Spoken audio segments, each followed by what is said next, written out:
Las descripciones de serafines y querubines que se encuentran en la Biblia son exóticas y fascinantes. ¿Pero qué deberíamos hacer con estas descripciones? ¿Son estas representaciones literales o simplemente metáforas? ¿Y son la metáfora y la realidad mutuamente excluyentes? Empecemos por los serafines. El hebreo tiene dos palabras que se pronuncian saraf. Uno es un sustantivo que significa serpiente. El plural es serafín. El segundo es un verbo que significa arder. Muchos eruditos creen que serafines significa los que arden, basándose en el verbo saraf, y excluyen las imágenes de serpientes. Pero a veces ambas opciones pueden estar en juego al mismo tiempo. Como veremos, es muy probable que este sea el caso de los serafines bíblicos. La mayor parte del tiempo que aparece el sustantivo seraf en la Biblia, se trata de una serpiente común y corriente. Pero en Isaías 6 se refiere claramente a seres espirituales.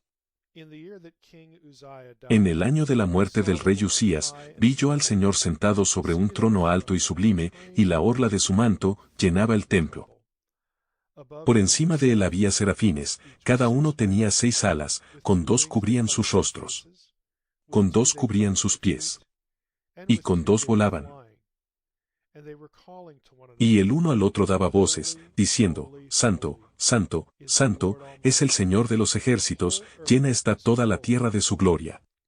Los serafines estaban situados cerca del trono de Dios. Se describe que tienen 6 alas. 2 de ellos estaban asociados con el vuelo. Y también podían hablar. Eso no son muchos datos.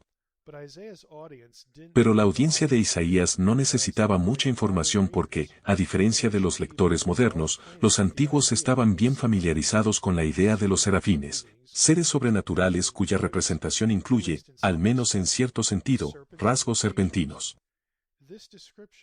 Esta descripción habría tenido sentido para ellos, porque, aunque sobrenaturales, los serafines tenían una conexión conceptual con el mundo terrestre.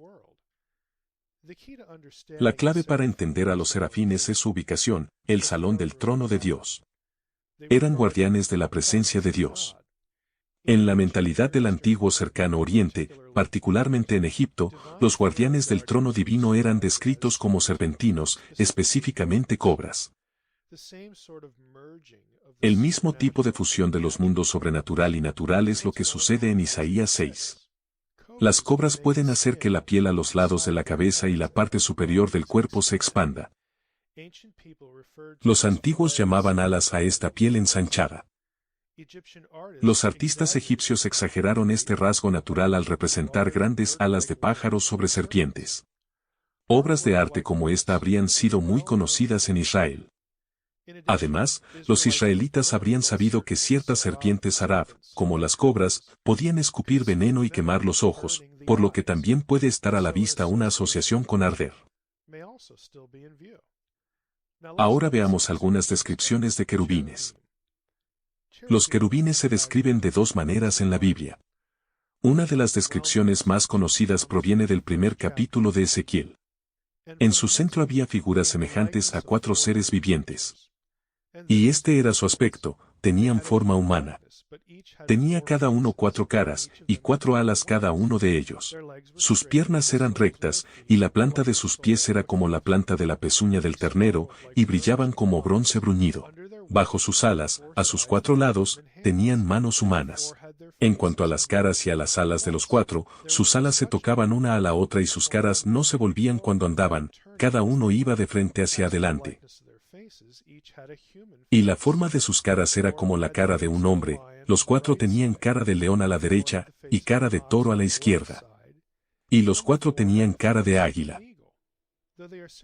Aunque en Ezequiel 1 simplemente se les llama seres vivientes, más adelante, en Ezequiel 10, estos seres se identifican como querubines.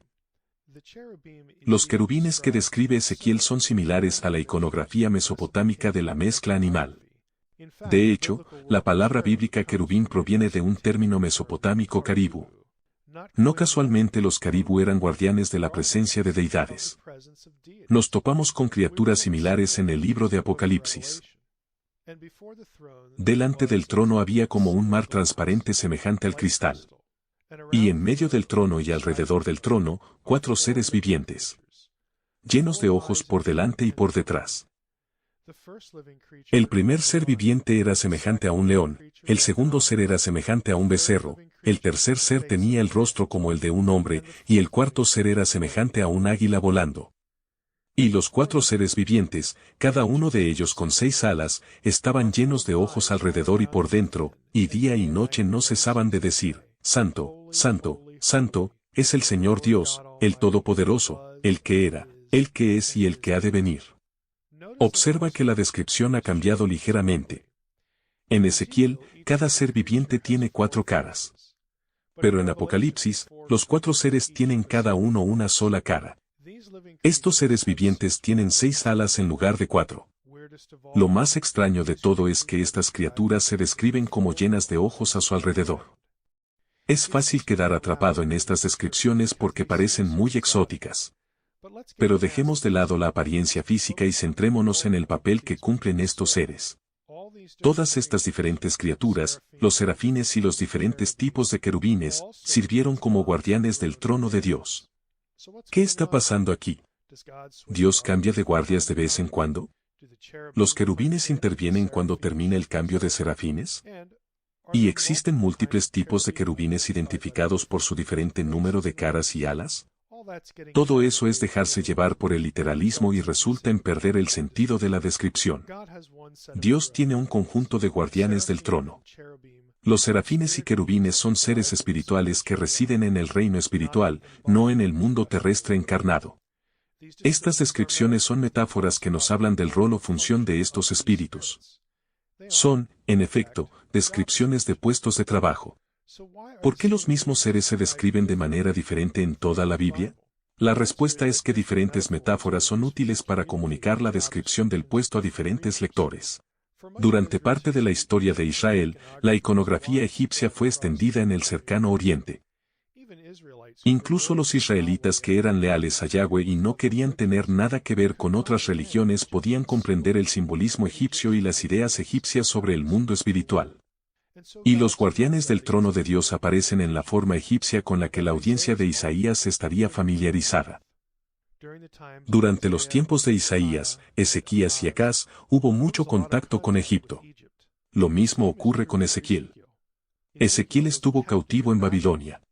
Él y su audiencia estaban bastante familiarizados con las imágenes y las ideas babilónicas. Para Ezequiel los guardianes del trono de Dios se parecen a las mezclas de animales en las obras de arte mesopotámicas.